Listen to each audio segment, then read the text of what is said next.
Alhamdulillahi Rabbil Alameen.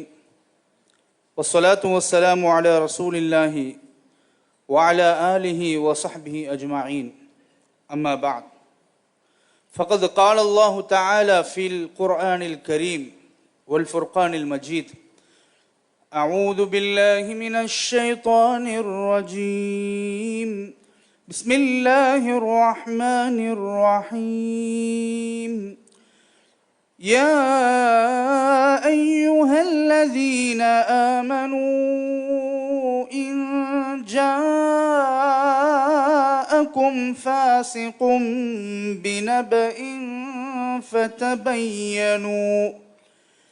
فتبينوا أن تصيبوا بجهالة فتصبحوا على ما فعلتم نادمين. صدق الله العظيم. அளவற்ற அருளாளன் நிகரற்ற அன்புடையோன் எல்லாம் வல்ல அல்லாஹ்வின் திருப்பெயரால் ஆரம்பம் செய்கின்றேன். அல்லாஹ்வின் சாந்தியும் சமாதானமும் எம் உயிரிலும் மேலான உத்தம நபி முஹம்மது ஸல்லல்லாஹு அலைஹி வஸல்லம் அவர்கள் மீதும் அவர்களுடைய வழியை அடியொட்டி பின்பற்றிய அத்துணை நல்லடியார்கள் மீதும் குறிப்பாக நம் அனைவர் மீதும் என்றென்றும் நின்று நிலவட்டுமாக. ஆமீன் ஆமீன் யா ரப்பல் ஆலமீன். அருமையான அல்லாஹ்வின் நல்லடியார்களே, சகோதரர்களே, இன்று நாம் தொழில்நுட்பம் வியாபித்து பறந்து விரிந்து வாழக்கூடிய காலத்தில் நாம் எல்லாம் வாழ்ந்து கொண்டிருக்கின்றோம்.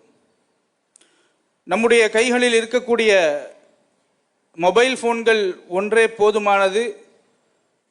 ஒரு கிளிக் மூலமாக தகவல்களையும் செய்திகளையும் உலகெங்கிலும் பரப்பிக்கொள்ள நொடிப்பொழுதில் பரப்புவதற்கு ஏதுவாக நம்மிடத்தில் இருக்கிறது.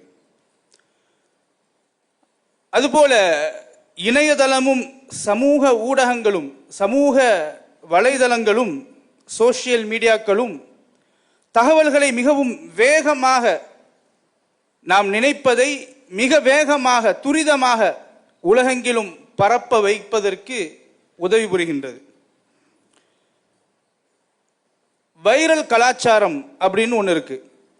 Viral culture.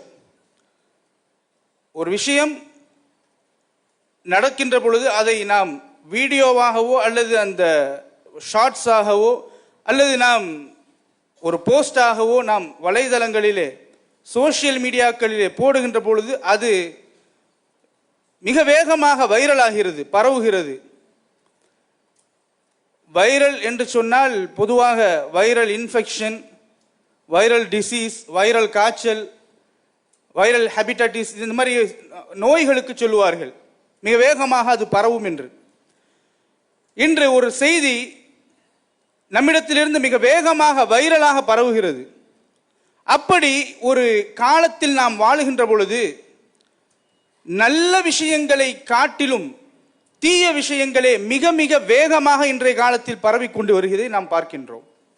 இந்த ஒரு வைரல் கலாச்சாரம் சில தவறான தகவல்களையும் உண்மைக்கு புறம்பாக இருக்கக்கூடிய தவறான செய்திகளையும் மிக வேகமாக சமுதாயத்தில் பரப்பப்பட்டு சமுதாயம் சீர்குலைவதற்கும் சமுதாயத்திற்கு மத்தியிலே பிளவுகள் ஏற்படுவதற்கும் பதட்டமான ஒரு சூழ்நிலை உருவாகுவதற்கும் வன்முறைக்கும் வித்திடக்கூடியதாக சில நேரம் அமைந்து விடுகின்றது. அல்லாஹ் தஆலா ஒரு செய்தி உங்களிடத்தில் வந்துவிட்டால் அதை எப்படி கையாள வேண்டும் என்பதை ஒரு முஃமினுக்கு சொல்லித் தருகின்றான். அல்லாஹ் சொல்லுகின்றான், யா அய்யுஹல்லதீன ஆமனு இன் ஜாஅகும் ஃபாஸிகும் பினபஇன். ஈமான் கொண்டவர்களே, அல்லாஹ் சொல்லுகின்றான், உங்களிடத்தில் ஒரு செய்தியை ஒரு கெட்டவன் தீயவன் கொண்டு வருகின்றான் என்றால் அந்த செய்தியை ஃபதபையனு, அதை நீங்கள் உண்மையா இல்லையா என்பதை அதனுடைய நம்பகத்தன்மையையும் உண்மைத்தன்மையையும் நீங்கள் சரிபார்த்து கொள்ள வேண்டும், விசாரிக்க வேண்டும். ஃபதபையனு அன் துசீபு கௌமம் பிஜஹாலத்தின், நீங்கள் சில நேரங்களில் அறியாமையின் காரணத்தினால் குற்றமற்ற ஒரு சமுதாயத்தை நீங்கள் தீமைக்கு தள்ளிவிடலாம். தெரியாம நாம் ஒரு விஷயத்தை பகிர்கின்ற பொழுது அது உண்மையல்லாது பொய்யாக இருக்கின்ற பொழுது அது ஒரு சமுதாயத்தையே பாதிக்கக்கூடியதாக கூட அமைந்து விடலாம். ஃபதுஸ்பிஹு அலா மா ஃபஅல்தும் நாதிமீன். அதற்கு பிறகு அனுப்பிட்டமே, நம்ம பரப்பிட்டமே அப்படின்னு நீங்கள் செய்த தவறை நினைத்து வருந்தக்கூடியவர்களாக நீங்கள் மாறிவிடலாம் என்று அல் குர்ஆன் மிக தெளிவாக சுருக்கமாக அல்லாஹ் தஆலா சொல்லுகின்றான். அருமையான அல்லாஹ்வின் நல்லடியார்களே, சகோதரர்களே, எனவே நமக்கு ஒரு செய்தி வருகின்றது என்றால் அந்த செய்தியை உண்மை தன்மையை அறியாமல் நம்மை தாண்டி நாம் அதை கடத்தக்கூடாது என்பதை நாம் புரிந்து கொள்ள வேண்டும். குறிப்பாக அடுத்தவர்களை பற்றிய அவதூறான செய்திகள் நமக்கு தோன்றும், இந்த செய்தி இப்படி வந்திருக்கிறதே, இது உண்மையா இருக்குமா பொய்யா இருக்குமா, அடுத்தவர்களை பற்றிய ஒரு தவறான செய்தி நம்மிடத்தில் வரப்பட்டிருக்கிறதே, இதை நாம் அடுத்தவர்களுக்கு நாம் ஃபார்வர்ட் செய்யலாமா என்று ஒரு உள்ளத்தில் ஒரு நல்ல மனிதன் சொல்லும். இந்த மனிதன் அதையும் தாண்டி என்ன செய்கிறான், மற்றவர்களுக்கு கடத்தி விடுகின்றான். அப்படி கடத்துகின்ற பொழுது பெரிய பாரதூர விபரீதங்கள் ஏற்படுகின்றது. பொய்யான செய்திகளை பரப்புவதன் காரணத்தினால் ஏற்படக்கூடிய அந்த ஆபத்துகளை குறித்து நபிகள் நாயகம் ஸல்லல்லாஹு அலைஹி வஸல்லம் அவர்கள் நமக்கு மறுமையை குறித்து எச்சரிக்கின்றார்கள். அப்துல்லாஹ் இப்னு உமர் ரலியல்லாஹு தஆலா அன்ஹு அவர்கள் அறிவிக்கக்கூடிய ஒரு ஹதீஸ். இந்த ஹதீஸில் நபிகள் நாயகம் ஸல்லல்லாஹு அலைஹி வஸல்லம் அவர்கள் சொல்லுகிறார்கள், ஒமன் கால ஃபீ முஃமினின் மா லைஸ ஃபீஹி. ஒரு மனிதன் இன்னொரு சகோதரன், முஃமினான சகோதரனுடைய விஷயத்திலே ஒரு விஷயத்தை சொல்லுகிறான், மா லைஸ ஃபீஹி, ஆனா அந்த விஷயத்திற்கு அந்த நபர் சொந்தக்காரராக இல்லை. அவரை பற்றி ஒரு தவறான செய்தி சொல்லுகிறான், ஆனால் அவரிடத்தில் அந்த செய்தி உண்மையாக இல்லை என்றால் அஸ்கனஹுல்லாஹு ரதகத்தல் ஹபால், அல்லாஹு தஆலா ரதகத்துல் ஹபால் அப்படின்னு சொல்லக்கூடிய ஒரு இடத்தில் அவர்களை மறுமையில் தங்க வைப்பானா. அந்த ரதகத்துல் ஹபால் அப்படின்ற இடத்தை பற்றி சொல்லுகின்ற பொழுது அது நரகத்தில் இருக்கக்கூடிய ஒரு இடம். அந்த இடம் எப்படி என்றால், அந்த இடத்தில் வசிப்பவர்கள் இருக்கக்கூடியவர்கள் இரத்த கலரியாக, கொடூரமாக, சீல்வடிந்தவர்களாக, மிகவும் வேதனைப்படுத்தப்பட்டு கொடுமைப்படுத்தப்பட்ட தண்டனைகள் ஆழமாக கொடுக்கப்பட்டவர்களாக, நிந்தித்தவர்களாக இருப்பார்கள்.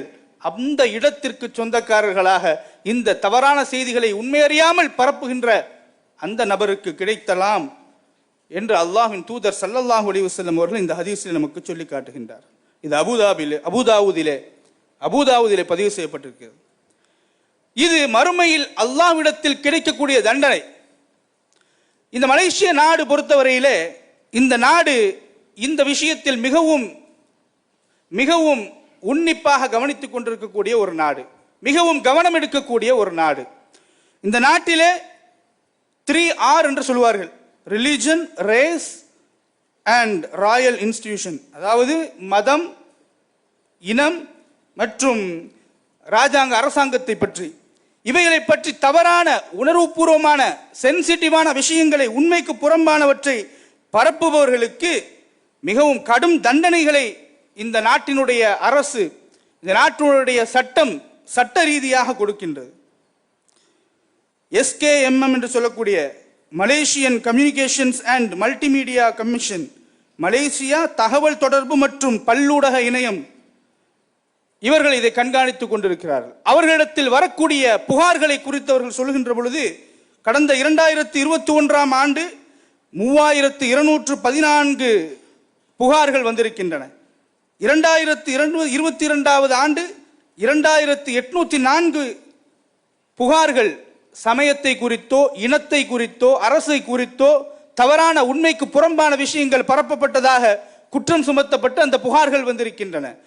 இந்த புகார்கள் அவர்களால் உண்மை என்று நிரூபிக்கப்பட்டால், குற்றம் நிரூபிக்கப்பட்டால் அவர்களுக்கு தண்டனை செக்ஷன் 233 படி, communication and multimedia act 1998, act number 588 படி அவர்களுக்கு 50,000 வெள்ளியும் 1 வருட கால தண்டனையும் அல்லது இரண்டும் சேர்ந்தோ அவர்களுக்கு கொடுக்கப்படுகிறது.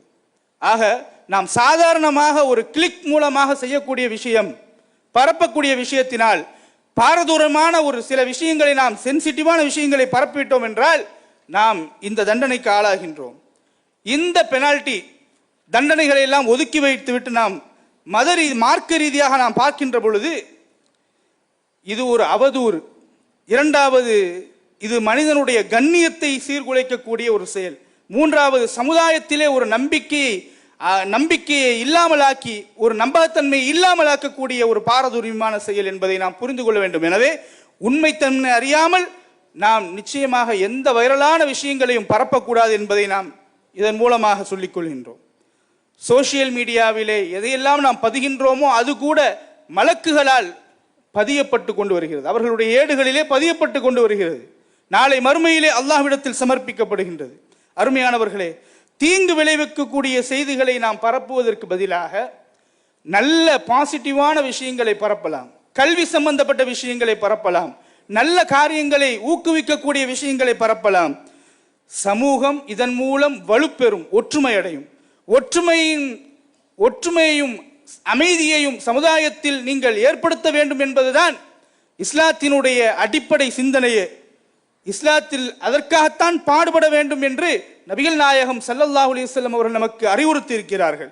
எனவே ஒற்றுமையை பலம், அந்த ஒற்றுமையை இல்லாமலாக்கக்கூடிய இந்த செயல்களை நாம் தவிர்த்துக் கொள்வோமாக.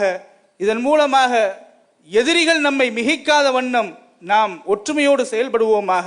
வல்ல ரஹ்மான் நமக்கு நல்லருள் புரிவானாக. ஆமீன். அல்ஹம்துலில்லாஹி ரப்பில் ஆலமீன்.